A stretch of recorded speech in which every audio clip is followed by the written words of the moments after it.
Hello दोस्तों, स्वागत है आपका हमारे यूट्यूब चैनल प्रीति की कहानियों में। दोस्तों, सर्दियों की एक कड़कड़ाती सुबह थी। दिल्ली की गलियों में कोहरा फैल चुका था और जैसे जैसे सूरज चढ़ रहा था वैसे वैसे लोग अपने अपने कामों में व्यस्त होने लगे थे।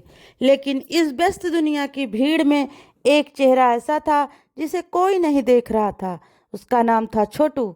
छोटू एक 11 साल का बच्चा जो पिछले 3 साल से रेलवे स्टेशन और बाजारों के कचरे के ढेर में कबाड़ बीनकर पेट पाल रहा था। उसकी माँ उसे छोड़ गई थी जब वह छोटा था और पिता का चेहरा उसे याद भी नहीं था। कुछ लोग कहते हैं बस्ती में किसी बीमारी में चल गया, कुछ कहते हैं जेल में है।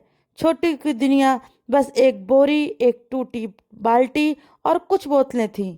दिन भर वही ढोता और जो कुछ मिलता उससे 2 रोटियों का इंतजाम हो जाता।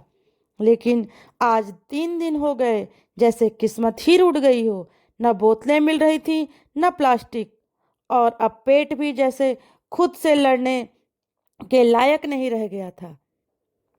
छोटू कई बार भूख में इंसान का सोचता है जो वह कभी नहीं करना चाहता है।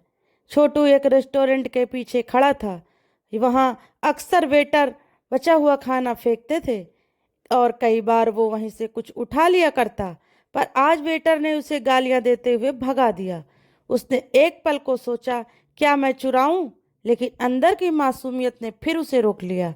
थक हार कर वह एक दीवार से टिककर बैठ गया, कांपते हुए। तभी उसकी नज़र पास के स्कूल से आती बच्ची पर पड़ी। वो लड़की सिया थी। रोज उसी रास्ते से स्कूल जाती थी। पहले कभी छोटू को देखा नहीं था, लेकिन आज उसकी आंखों में जो खालीपन था वो कुछ कह रहा था। सिया ठिठकी और बोली, भाई भूख लगी है? छोटू ने पहले नजर चुराई, फिर धीरे से सिर हिलाया।